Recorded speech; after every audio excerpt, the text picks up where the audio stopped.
Y vamos ya con nuestro siguiente invitado.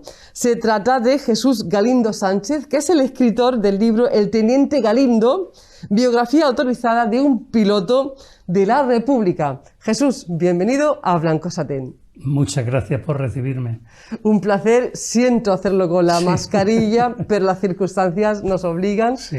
Estamos inmersos en esta tercera ola y bueno, pues no he querido, ya que habíamos quedado en hacerlo de manera presencial, bueno, pues digo, no vamos a hacerlo telemático, sino vamos a hacerlo con mascarilla. Un placer tenerle aquí. Muchas gracias, de verdad, por darme la oportunidad de poder, bueno, pues presentar este libro, esta obra, que tanto nos ha costado a mi hermano y a mí, porque somos dos autores, tanto mi hermano Miguel como yo hemos trabajado profundamente y nos hemos, bueno, es un trabajo de más de 16 años de investigación. Se dice pronto. Es importante decirlo porque, bueno, cuando vayamos desbrozando un poco la entrevista veremos que es una vida en un cortísimo espacio de tiempo, la que mi padre tuvo como piloto de caza, pero fue tan intensa, que nos ha llevado realmente muchísimo tiempo el trabajar, descubrir y sobre todo aflorar los cientos y cientos de documentos que hemos tenido que trabajarnos para cotejar en algunos casos situaciones que lógicamente por el tiempo que ha pasado eran muy difíciles de afianzar en determinada época. Y por lo tanto eso nos ha llevado a una labor de investigación con la que hemos contado efectivamente con muchísima gente que nos ha ayudado. Qué bueno, pero documentos que tenía vuestro padre.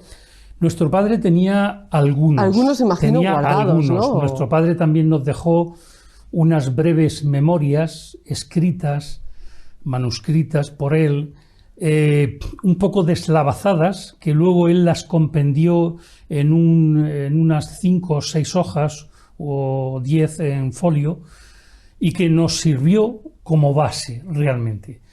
Pero realmente nosotros tuvimos que hacer una labor muy importante en la que nos ha ayudado de una manera fundamental ADAR, que es la Asociación de Aviadores de la República, y en la persona de un historiador aeronáutico de primer nivel a nivel nacional que se llama Carlos Lázaro, que nos ha ayudado muchísimo. Hemos llegado a archivos como los de Villaviciosa, Simancas, la Biblioteca Nacional. En Francia, una persona a la que quiero también mencionar, Luis Garrido, hijo de un exiliado, ha sido capaz de encontrar documentos de mi padre de cuando él estuvo en Francia en el exilio y fue apresado por los alemanes en la Segunda Guerra Mundial. Bueno. Todo eso mi padre no lo tenía, aunque mi padre sí que nos decía verbalmente, nos informaba, nos comentaba algunas cosas, pero lo fundamental, sobre todo para escribir el libro, en nosotros primó el que queríamos hacer un libro histórico, un libro biográfico, pero no una novela, porque para una novela no hay ningún problema, se lo inventa uno y ya está. Por supuesto. En este caso nosotros quisimos darle ese sesgo de credibilidad a través de la investigación y eso es lo que nos ha llevado tanto tiempo. ¿Cómo llegó a ser su padre piloto? Bueno, cuenta él una anécdota de niño.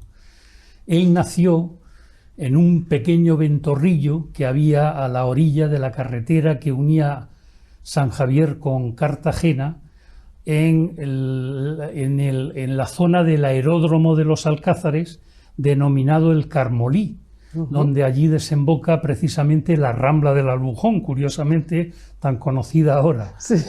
Allí había un ventorrillo donde los padres y los abuelos de mi padre gestionaban ese pequeño ventorrillo. Él nació allí y él, con ya 7, 8, 9, 10 años, empezó a ayudar en las faenas de la casa y entre ellas tenía la de sacar todos los días a una punta de cabras y pastorearlas por una zona que es límite entre Torrepacheco y Cartagena y que se le denomina el Lentiscar. Por allí, por aquella zona, cuando él pastoreaba las cabras, pasaban curiosamente rasando los aviones de los Alcázares que estaban en el aeródromo recién construido prácticamente en 1915 y los primeros biplanos que llegaron a los Alcázares, que hacían muchísimo ruido, decía mi padre, y les espantaba las cabras. Madre mía, Y claro, ahora nosotros lo vemos todo como más normal, pero entonces sería... Y él anotó con su escritura de 10 años, Fíjate. yo algún día volaré en esos aeroplanos. ¡Qué bueno! Él tenía... Un sueño, el sueño de un niño. Sí, tenía el sueño de un niño que se hizo realidad. Tuvo la inmensa suerte de criarse al lado de una base aérea donde le fue posible ingresar, evidentemente, dentro de lo que era el servicio militar, como para hacer la mili, pero como él quería ser piloto, pues lo primero que hizo fue reengancharse y hacer el curso de cabo para poder empezar a ser piloto profesional, no de academia, en aquel entonces no existía la academia, sí, como se decía, procedente de lo que eran la mili, por así decirlo, ¿no? Y así empezó él. Él empezó siendo un soldado raso, siendo cabo, y a partir de ahí no sabemos ya si fue el azar o qué, cuando él saca el curso de cabo en abril de 1936, se convierte en militar profesional y en julio estalla la guerra. Y claro, ¿qué ocurre? Pues que le pilla de lleno, sí, concretamente, de lleno, en un momento en el que el ejército, en este caso, se divide, como todos sabemos. Sí. Él está en una base aérea que se mantiene fiel al gobierno de la República y ahí empieza ya esa odisea que le va a llevar por toda España y, como digo, y en Francia, en una actividad inédita que nadie se lo imaginaría, el que esta persona iba a sufrir 2 guerras, no solo una, sino 2. Madre mía. Pero, ¿en qué tiempo exactamente vivió toda esta odisea? Porque realmente nosotros lo podemos ver como una película de aventura, sí, una tras otra, realmente, sí, pero lo tuvo que pasar fatal. Bueno, pues todo se desarrolló desde el año 1934 hasta en 1941. Fíjate, en 7 años. Hasta 1941, en 7 años. A partir de ahí, evidentemente, luego vino la parte de la posguerra, ¿no? En donde pues él estuvo prisionero en campos de concentración, etcétera. Pero la parte, vamos a decir, activa, por así decirlo, fueron 7 años. Pero 7 años que cuando él termina esa odisea, por llamarlo de alguna manera, él tenía en aquel entonces 27 años. Qué disparate, de los 20 a los 27 años. Y además 7 años que le marcarían de por vida. Con 27 años pasó 2 guerras. Con 27 años pilotó aviones. Sí. Con 27 años estuvo en campos de concentración. Viendo lo que ningún ser humano debería haber visto ni vivido nunca. De todo. Y claro, en fin, eso le marcó, ¿cómo no? Claro que le marcó. Pero es curioso, a todos nos marcaría. Lo que ocurre es que en el caso de mi padre le podía haber marcado con un sesgo, vamos a decir, reivindicativo. Y sin embargo, lo curioso, y eso el libro lo describe perfectamente, mi padre jamás tuvo rencor. Fíjate. Jamás fue capaz de decir una palabra más alta que otra en contra de los que habían sido sus enemigos. porque él decía, y lo dice un párrafo en el libro, que el enemigo, cuando es vencido, deja de ser enemigo, ya no lo es. Y él estaba en un sitio luchando contra otros hermanos, compañeros que estaban en el otro y que estaban en las mismas condiciones. Él recibía órdenes y los otros también. Y por lo tanto, él dice, yo no me siento culpable de nada, pero es que no hago culpable de nada tampoco a los que eran mis contrincantes, Qué forma mis de adversarios. ver la vida, ¿no? Qué ejemplo. Qué nos dan. ejemplo. Sí. Pero es que, bueno, hay una anécdota que es preciosa, preciosa. Mi padre, bueno, después de haber volado y participado en el Frente del Norte, que fue la debacle total del ejército republicano, allí lo derribaron en el puerto del Escudo, una batería italiana, y, bueno, lo hicieron prisionero, etcétera. Con el tiempo, pues como faltaban pilotos en los dos bandos, pues había los que había, lo canjearon en el puente de Irún y lo canjearon por un piloto en aquel entonces que mi padre conocía, porque se conocían todos, y que 20 años después sería el coronel de la Academia General del Aire. Es decir, Julio Salvador Díaz Benjumea. Madre mía. Se fue el piloto por el que canjearon a mi padre. Madre mía, ¿cómo es la vida? En el año 56, mi padre, ya salido de la cárcel, había fundado una empresa de pintura y se había quedado con una contrata de la Academia General del Aire para pintar unas torres de telefonía enormes que había a la entrada de la carretera de los Alcázares a la derecha, de hierro, grandes, que estaban en rojo y en blanco, y él se había quedado con esa contrata. Y el coronel quería ver al contratista porque quería tener una información de primera mano. El coronel no sabía a quién iba a ver hasta que entró en el despacho. Y como había otros profesionales militares, no quiso hacer nada, pero cuando se marcharon volvió a llamar a mi padre y lo introdujo en el despacho a solas. Y las palabras fueron estas: Galindo, ¿es que no se acuerda usted de mí? Y mi padre le dijo, ¿cómo no, mi coronel? Hay cosas que no se olvidan. Hombre, me imagino. Y se dieron un abrazo.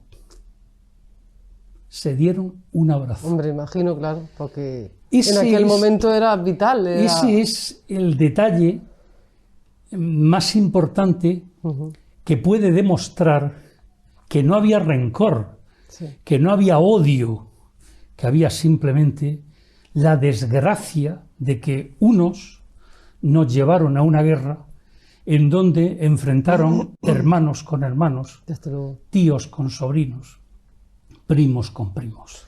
Desde luego, qué desgracia de estas cosas que ojalá jamás, nunca se vuelvan a repetir. Y digo jamás, nunca, de verdad, que nunca tengan que repetirse, nunca más, que las guerras se eliminen de por siempre, porque pasan muchas cosas muy feas. Pero la lección que nos dejan las personas que han vivido las guerras, esa nobleza Sí. que en la mayoría de los casos nos han demostrado tener, y esa falta de rencor. La verdad es que yo creo que todos deberíamos tener, tomar nota, y más en estos momentos. En estos momentos en los que la sociedad está tan crispada Sí. y en la que saltamos por menos de nada Sí. y nos enfrentamos con el vecino, con el amigo, con el pariente, por un quítame allá esas pajas, y no nos damos cuenta de que hay cosas muchísimo más importantes y que pues ha habido épocas en España donde hemos demostrado que si bien podemos ser unos caínitas, también podemos ser personas que reconocemos los valores humanos. Por supuesto. Y que, bueno, pues en un momento determinado nos ha tocado vivir estas circunstancias, pero como decía mi padre, es que vosotros no sois mis enemigos, no lo sois. Vaya, qué nobleza más grande. Desde luego yo digo siempre, precisamente nuestros mayores que ahora mismo están tan afectados, además por la COVID, qué ejemplo nos están dando, qué ejemplo de vida nos han dado. En algunos casos todavía personas que han vivido la guerra en su niñez, en su adolescencia, en su juventud, ¿no? Que tan mal lo han pasado, que tantos sacrificios se hacen en una guerra, ¿no? Que tan mal, y a nosotros lo único que nos piden es una mascarilla, lo que llevamos puesto en este momento, nos piden distancia y nos piden lavado frecuente de manos con agua y jabón o gel hidroalcohólico y que seamos prudentes y responsables, no nos piden más y no podemos hacer ni esto. No podemos hacer ni esto, vaya generación. Hay otra anécdota muy buena que le sucedió, bueno, evidentemente una vida como la que pasó mi padre tiene infinidad, ¿no? Pero me acuerdo de una en el mismo sentido. Mi padre es derribado y un bosque en el puerto del Escudo le sirve de colchón, cae encima de los árboles, el aparato no llega a incendiarse y entonces él queda, pues magullado y totalmente inconsciente, etc. Llega una patrulla de italianos y lo hacen prisionero. Como estaba herido, lo llevan a una base aérea que estaba en Villarcayo, en Burgos, y allí lo atienden, le hacen las primeras curas y tal. Y por la noche recibe la visita de unos aviadores italianos. Mi padre, prisionero ya, en este caso, recibe esa visita y los aviadores se le presentan y se dan a conocer constatando que 3 días antes habían estado volando ametrallándose en el aire. Y lo sabían porque cada uno dijo el indicativo de su avión, y mi padre también el suyo, y se sabía que eran ellos. Fíjate. Porque mi padre llevaba el 82 y... el 82 y tal. Y tú el I-50, pues... Se habían estado ametrallando. Para que veas. Y esa noche se dieron un abrazo. Es decir, fueron... Por lo menos estamos vivos, ¿no? Efectivamente, fueron a ver cómo estaba el herido. Para que veas. O sea, eso son eran otras personalidades, otras circunstancias. Son lecciones que deberíamos de aprender. Exactamente. Que deberíamos de aprender. Y tomar como ejemplo. Sí. ¿Dónde podemos encontrar este Teniente Galindo? Que ya tengo muchas ganas de leer el libro. Enséñanos el libro, por favor, ahí a cámara, que es la tuya. Que veamos todos este magnífico libro que de verdad yo tengo muchísimas ganas de poder leerlo ya. ¿Dónde lo podemos encontrar? Bueno, en principio lo ha editado la editorial Planeta. Se vende, pues bueno, en aquellas librerías que quieran comprarle a Planeta y que sepan, Planeta ha hecho una distribución, en principio, en los grandes centros. Amazon, Casa del Libro, Universo de Letras y Libros CC, me parece que son las plataformas de venta online que hay, bueno, pues a través de internet y demás, ¿no? Las librerías, en este caso de los Alcázares y Torre Pacheco, ya se han provisto, y me consta, porque tienen unos carteles que han puesto en la puerta, que ya tienen libros, ¿no?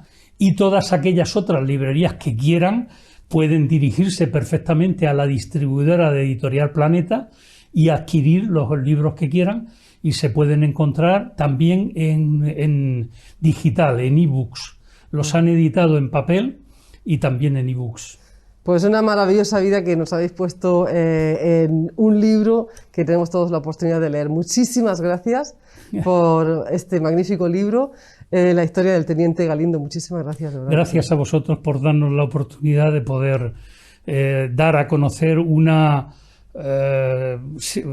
historia, un retazo de la historia de mi padre, que es poco conocida, pero muy interesante. Pero tenemos otra entrevista pendiente y ya hablaremos con el señor exdirector de Murcia Turística, de la Mancomunidad Turística del Mar Menor, que también ha sido Desde También. luego, aunque hoy solamente hayas venido pues como autor o coautor de este magnífico libro junto a tu hermano. Muchísimas gracias, Jesús Galindo. Gracias a vosotros. Muchas gracias, gracias.